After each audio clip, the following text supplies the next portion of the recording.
estamos retornando.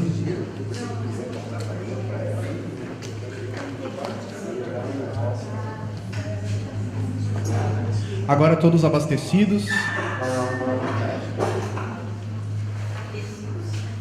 Aquecidos, abastecidos. Café fez bem. Faz bem, né? Dá uma... Tava bem bom. A gente tava muito zen antes, né? Daqui a pouco todo mundo ia dormir aqui. Tava se alongando.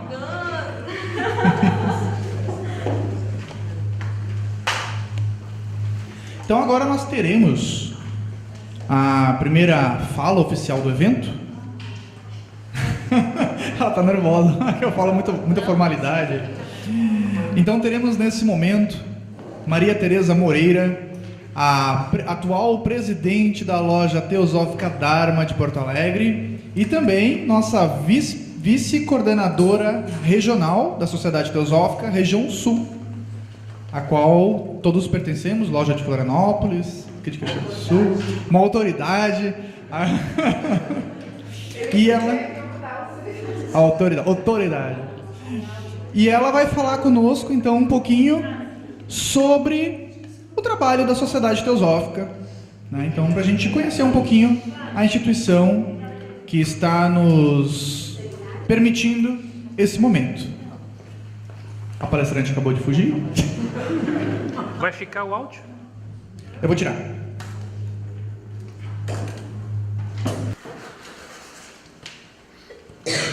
Boa tarde a todos. Na verdade, né, o título da palestra foi mudado do trabalho da Sociedade Teosófica para o verdadeiro trabalho da Sociedade Teosófica, que aí ele me encalacrou, né? Então, assim, mas é importante essa mudança, porque a gente pode considerar que o trabalho da Sociedade Teosófica, como ela é feita de muito estudo, né? A gente faz reuniões de estudo, a gente troca ideias, a gente faz eventos, a gente estuda mais, a gente estuda budismo, a gente estuda hinduísmo, a gente estuda yoga, a gente estuda, e a gente já pode achar que o trabalho é só estudo. Mas a gente vem de diversas, né, a experiência de todo mundo, a gente vem de diversas linhas, né? E elas nos alimentam de uma maneira, com algumas ideias novas, mas chega um ponto em que aquilo ali se esgota e a gente precisa de mais. E esse mais, em algum ponto, ele vai ser a vivência. Porque não existe espiritualidade sem vivência. A espiritualidade, ela não é uma coisa intelectual. Ela é uma coisa vivencial. Ela tem a ver com nós nos voltarmos para nós mesmos, conhecermos a nossa natureza em profundidade, e a partir desse conhecimento em profundidade, a gente gerar uma transformação pessoal. Então, essa transformação é a transformação que o mundo precisa hoje, né? Hoje a gente vê muitas pessoas que se dizem pessoas de bem, e essas pessoas de bem estão chamando as pessoas a pegar armas para se defenderem, porque estão vivendo no medo, né? Aí as pessoas põem a culpa na violência, as pessoas põem a culpa em uma série de coisas, conjuntura econômica, falta de presídio. Mas será que esse é o problema? Ou o problema é como isso me afeta? Né? Eu sou uma pessoa espiritualista e eu defendo o uso de armas. Tem pessoas defendendo a pena de morte, tem pessoas defendendo coisas que para mim não fecham com a espiritualidade, né? Então, o caminho da espiritualidade, ela é mais profundo. O estudo, ele deve servir para nós tomarmos consciência com outros pontos de vista, para buscar o norte que a espiritualidade nos aponta, e a partir desse norte a gente olhar para dentro e dizer: por que eu não consigo viver esse norte se eu me considero uma pessoa de bem, uma pessoa que está buscando uma vida espiritual? E nessa reflexão profunda, a gente começa a descobrir que a nossa natureza tem muita coisa inconsciente, né? O medo é uma coisa que muitas vezes nos afeta inconscientemente, e ele faz a gente fazer coisas impensáveis, coisas que a gente, em algum momento da nossa vida, a gente é tomado por algum desses sentimentos, seja de ira, de raiva, de inveja, de medo, E ele nos leva a fazer coisas que a gente não faria numa situação normal. Então, tudo isso faz parte da nossa natureza, né? Então, se a gente pretende viver uma vida espiritual, ou seja, em contato com aquilo que nós temos de melhor dentro de nós temos que conhecer a nossa natureza na sua totalidade, né? E isso que o estudo deve nos levar. Então, o texto dessa palestra veio desse livrinho, O Verdadeiro Trabalho da Sociedade Teosófica, que foi escrito por Sri Ram, que foi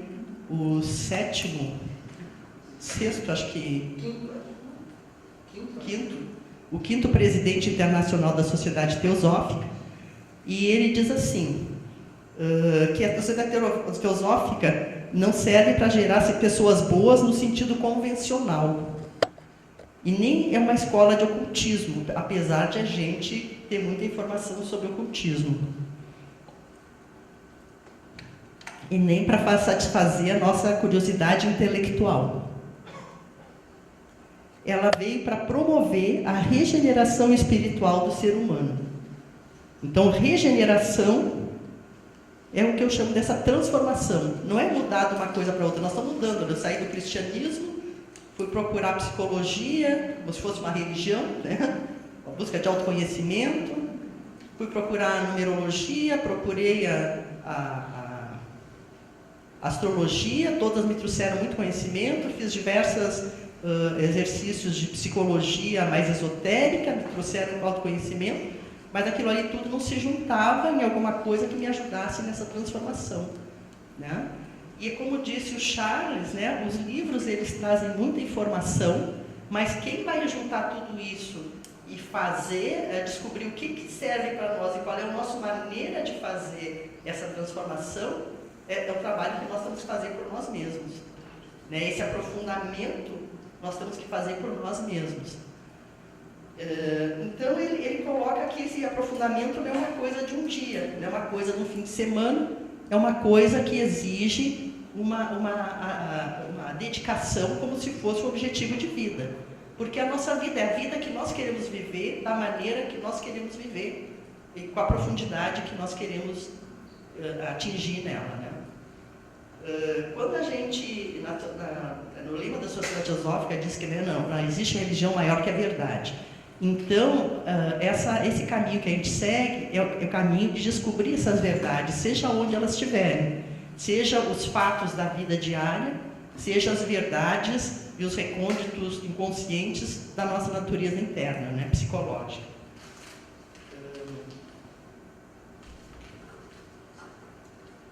E ele diz que a gente tem que buscar isso com sentido de urgência, né? Porque a gente pode pegar os livros e dizer assim, eu estou estudando, eu vou fazer isso amanhã. Amanhã vira depois de amanhã, vira daqui a um ano, daqui a um mês, todo dia eu estou procurando amanhã. Então, se é quando a gente se encontra com aqueles momentos na nossa vida em que existe o desafio, a gente tem que se colocar com atenção para aprender com eles, né? Esse aprendizado do momento do desafio, aonde está a situação desconfortável, a situação que a gente preferia sair dali e fugir dela, é aquela situação que vai nos ensinar. Mas a gente tem que abrir os olhos e tentar olhar com um olhar não daquilo que a gente já está acostumado, nosso olhar de conforto, mas aquele olhar de que essa verdade, né? Onde é que está a verdade? Eu estou com uma situação em que eu posso me enxergar de uma maneira que eu não posso fugir, né? Então esse olhar que eu vou botar ali, destituído de qualquer pretensão, destituído de qualquer autoimagem, destituído de culpa, destituído de julgamento, mas que busca enxergar a verdade daquele momento. É isso que vai fazer com que nossos olhos se abram e que a gente consiga por essa percepção, fazer a transformação que é necessária, né?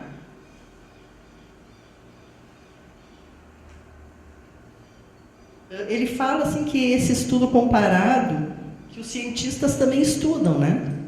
Mas que o estudo deles não leva à compreensão do coração humano. Então, é esse coração, é essa alma que precisa ser descoberta dentro de nós. O que a nossa alma precisa? O que ela, na expressão do que ela vai se tornar aquilo, uma expressão externa daquilo que nós somos internamente. Uma coisa que vai nos dar uma sensação de realização interior, né? Pode ser que isso não seja nada do que o mundo queira, pode ser que isso não seja nada do que as pessoas aprovem, mas para a nossa alma aquilo ali faz sentido. E aquilo que vai nos dar essa sensação de realização e de uma certa felicidade interna. O oposto disso, né, é a gente viver umas vidas que são vazias, que a gente fica sujeito à depressão, a sofrimentos, e a gente não sai desse ciclo de sofrimento e de mal-estar, né? A gente está vivendo uma vida que não nos representa. Então, para isso a gente paga um preço, né? Esse preço do autoconhecimento, né? E de ver a nossa natureza, as nossas deficiências, as nossas qualidades, olhar com realidade, porque só a realidade pode fazer com que a gente faça as mudanças necessárias. Não é, quando a gente faz uma mudança externa, ela não muda nada internamente, então ela é totalmente temporária, né? Agora, quando a gente tem uma percepção interna daquilo, a gente sabe o que fazer, né? A gente sabe quando a gente falha e quando aquilo aquilo vai nos levar a fazer uma coisa certa e quando a gente vai nos levar a fazer uma coisa errada pela nossa perspectiva, né? Pela perspectiva interior. Hoje em dia a gente vive outro dia eu estava ouvindo uma estatística, né, que diz que aqui no Rio Grande do Sul está sendo o maior índice de suicídio. Uma pessoa, para chegar numa situação em que ela busque tirar a própria vida, o desespero da vida dela é muito grande, né? Então, a pessoa que não encontrou saída dentro do seu sofrimento, né? Então, tudo isso, a gente pode encontrar uma saída. E esses textos, eu não recomendaria para isso o estudo da Blavatsky. Blavatsky tem muita coisa boa, mas é muito difícil aqueles textos, mas tem diversos outros textos que são muito bons a nível de autoconhecimento, né?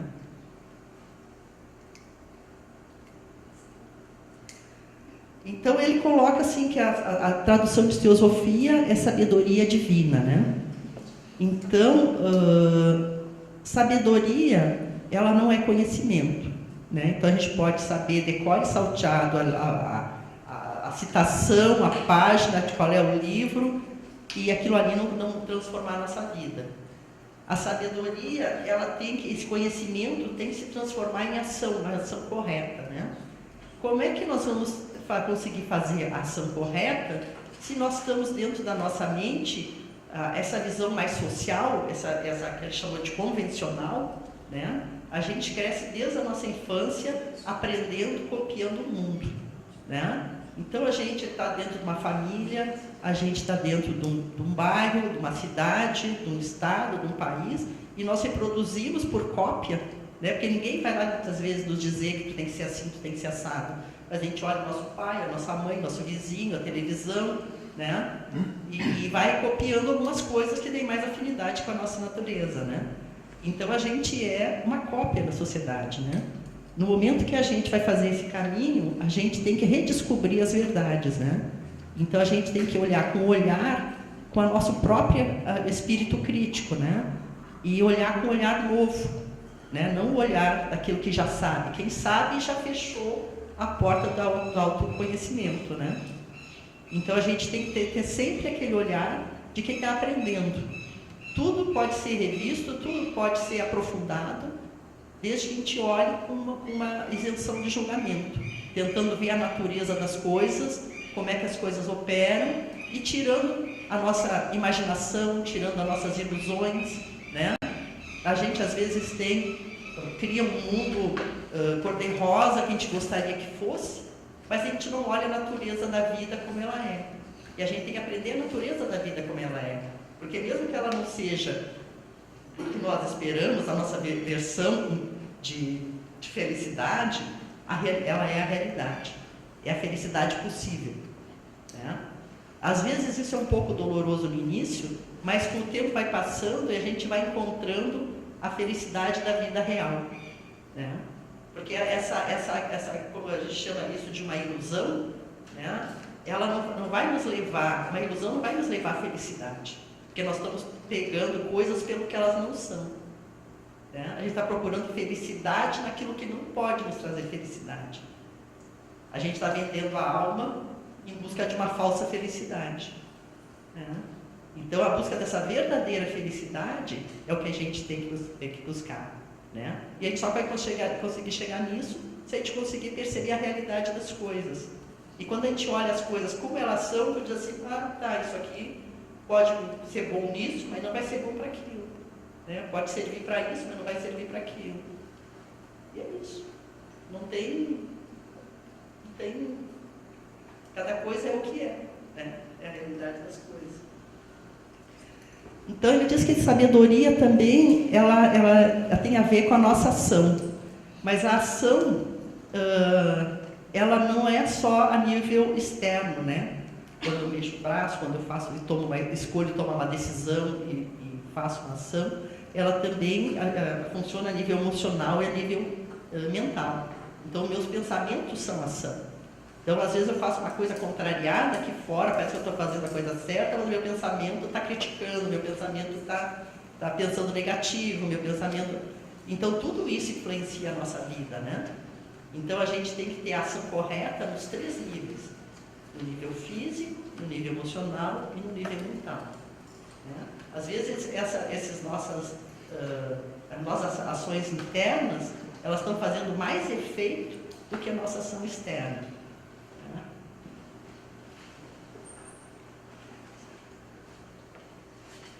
Então, essa ação, ela ocorre no todo do nosso ser, né? Nós temos que ser um ser integrado, né? O nosso pensamento, a nossa emoção e a nossa ação tem que ir na mesma direção. Né? Então, a gente tem que encontrar uma coerência entre o pensamento, o sentimento e a ação.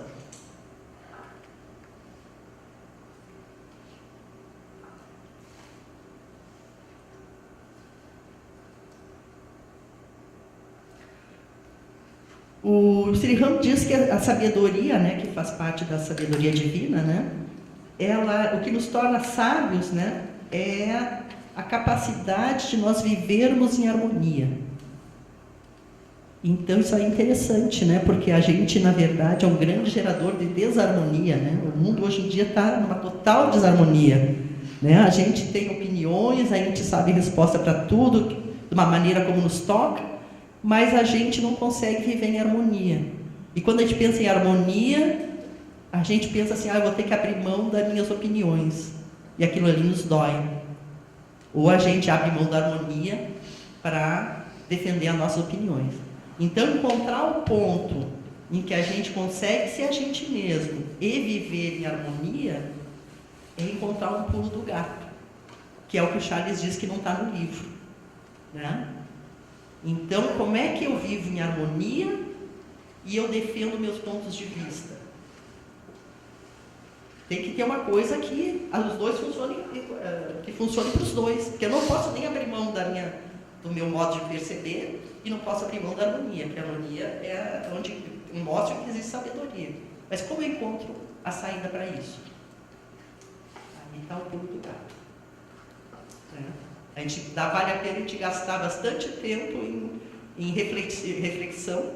Né? Ele diz que a espiritualidade não é do dia para a noite. Né? Toda a reflexão que a gente faz e a busca de respostas que a gente faz é o que vai nos enriquecer. Né? Às vezes a gente encontra isso num livro, alguém que escreveu e alguma coisa nos inspira, mas inspira profundo, né? Não no nível superficial, mental. Às vezes a gente vê alguém fazendo e diz assim, puxa, aquela pessoa consegue viver em harmonia. Como é que ela consegue viver em harmonia com a pessoa que eu não consigo? Se ela consegue, então é possível. Por que eu não consigo viver nessa harmonia? Né?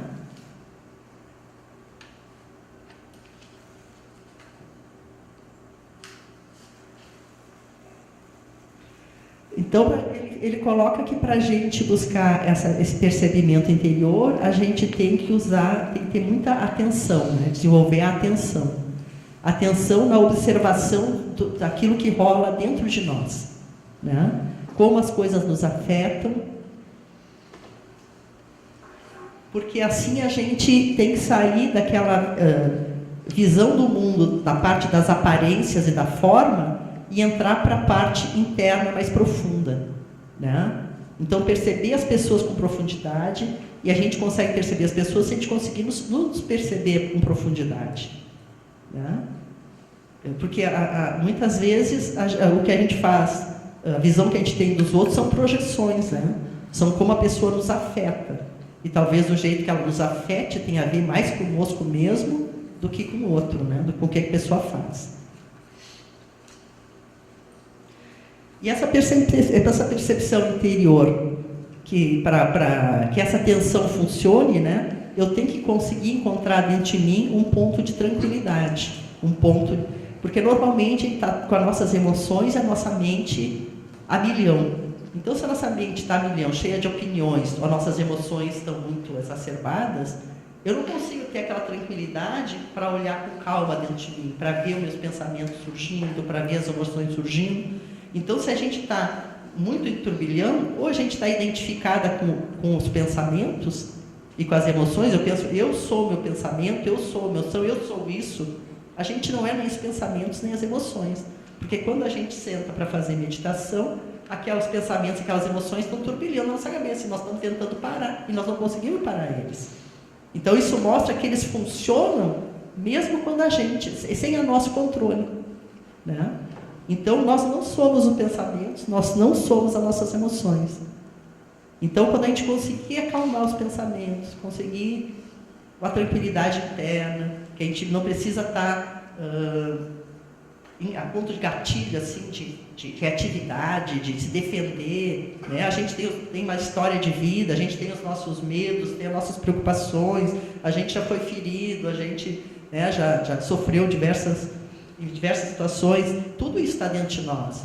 E a gente tem que buscar uma tranquilidade, que a gente agora já está mais maduro, a gente já tem outras maneiras de se defender a partir da nossa tranquilidade, da nossa espiritualidade, e a gente tem pode ter uma maneira diferente de lidar com tudo isso, né? Mas tudo isso ainda está vivo dentro de nós, e a gente tem que começar a encontrar saídas para conseguir encontrar esse ponto de tranquilidade interna, né? Para poder se olhar com mais profundidade.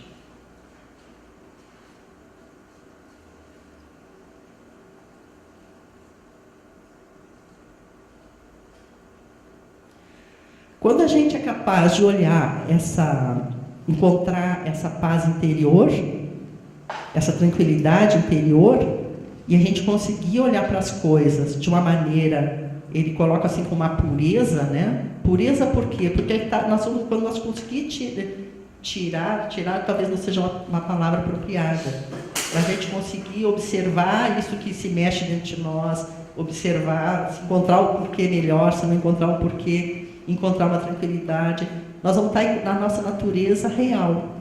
Então, é por isso que ele chama de natureza pura, porque ela não está contaminada por nada exterior, por nada anterior, por nada que ocorreu no nosso passado, né? Ela está na natureza real. Com essa condição pura, eu consigo olhar para as coisas e ver como elas são. E quando eu vejo como elas são, isso é sabedoria. Quando eu vejo como elas são e consigo que a minha ação seja em harmonia, isso é sabedoria.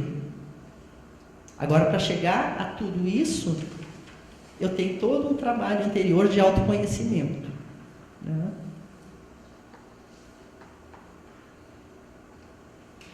Desse caminho da espiritualidade, às vezes a gente vê assim, a gente gostaria de ter um caminho rápido. Então, se me derem um mantra, vai me ajudar a fazer não sei o quê.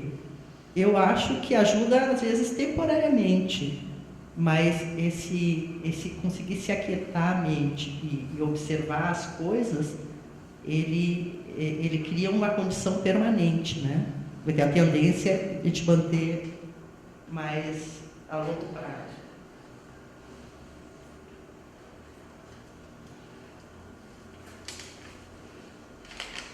Então, essa observação dos fatos, né? Então, o fato é aquela coisa que eu observo não contaminada, com a sua natureza real. ele vai começar a nos mostrar qual é a sequência das coisas. Como é que as coisas acontecem. Isso é karma, né? Então eu observo uma ação e consigo perceber depois o resultado dela. E eu me dou conta da natureza do karma. E eu me dou conta que eu já fiz isso anteriormente e a consequência que aconteceu. E que a coisa se repete. Então eu começo a perceber que existe uma certa ordem na natureza e que o karma diz assim, ó, se isso acontecer, se essa condição acontecer, isso aqui vai ser o resultado. Então eu começo a me dar conta que se eu não quiser esse resultado, for ruim, eu não posso fazer isso aqui. Então a gente começa a transformar a nossa vida por observar as leis da natureza, né? Porque a gente está observando os fatos da natureza. Nos acontece muito seguido, né? A gente passa por situações, a gente passa por sofrimento, o sofrimento nos ensina, a gente perde as ilusões, né? Mas daqui a pouco a gente esquece daquele aprendizado. E daqui a pouco a gente está repetindo a mesma coisa com outras pessoas, mas a mesma que a gente volta a ser repetitivo. Então, o Sirihan tem um livro que ele diz que a memória serve, que a gente tem que manter a memória das coisas que a gente aprende, porque se nós esquecermos aquilo que a gente aprendeu, a gente vai voltar a reincidir, né? Então, se a gente não quer repetir aquelas experiências dolorosas, a gente tem que ser capaz de não repetir a ação, as escolhas que nos levaram àquela situação. Então, que no momento que a gente começar a perceber esses fatos, perceber a ordem desses fatos, e tiver a compreensão correta, né?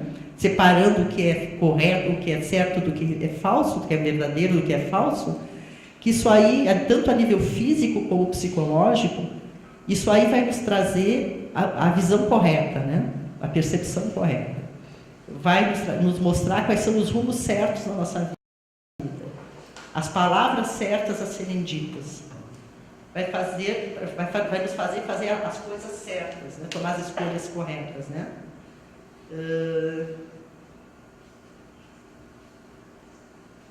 E que isso aí, então, é a sabedoria que a gente tem que observar, né? Tem que adquirir. A palavra divino é uma coisa difícil de traduzir, né? Mas para mim divino é essa coisa da natureza como ela é, né? A expressão dessa divindade, né? Que criou essa inteligência que a gente percebe que criou a natureza. A natureza foi criada com certas condições, algumas explícitas, outras implícitas. Então a gente tendo essa percepção interior profunda, ela começa a nos... Daqui a pouco o nosso processo intuitivo começa a funcionar, né? E aí essa intuição vai começar a nos dizer, nos dar sugestões. E no momento que a gente percebe que isso aí não é uma voz dos nossos condicionamentos, né? Que é uma voz interior, aquilo ali geralmente é o que tem que ser feito, mesmo que a gente não deve questionar, mas deve fazer. E a gente vê que quanto mais a gente faz, mais essa intuição vem.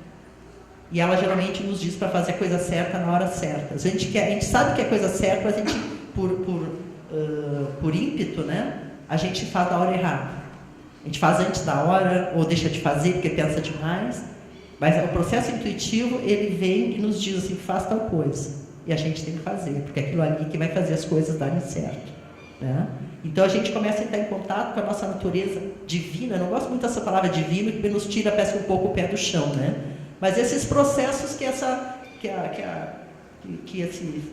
inteligência que nos criou nos deu. Talvez esses sejam os poderes que nós temos, né? Mais do que o poder de mudar a vida como nós queremos, que isso aí se chamaria magia negra, né? A gente tem que cuidar um pouco com essa coisa de buscar poderes, né? Porque às vezes a gente busca os poderes errados, né? O que a gente pensa que é um poder, ele é uma transgressão das leis da natureza, né? Mas esse poder interior, né, dessa pureza, buscar essa pureza interior, e esse poder que o processo intuitivo, que no livro da Blavatsky chamado A Voz do Silêncio, né, ele é um poder real, é um poder que vem da pureza da nossa busca, né. Então, era isso que eu tinha para colocar.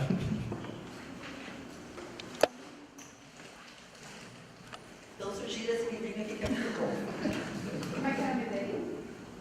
verdadeiro trabalho da Sociedade Teosófica.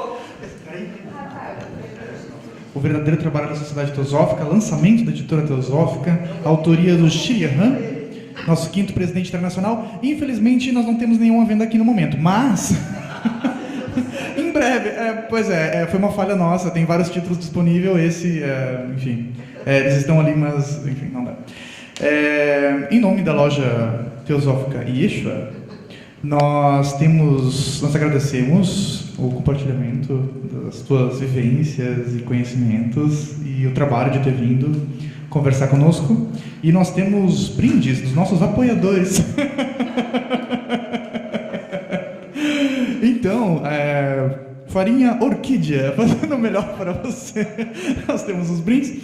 E também a Associação de Umbanda Caxias, né, doou alguns exemplares da obra Lorde das Trevas. O livro é bom, é um romance, é bem interessante. Do Pai Saúde Medeiros, que estará conosco amanhã conversando sobre o batuque. Muito obrigado. Cadê o nosso fotógrafo? Foi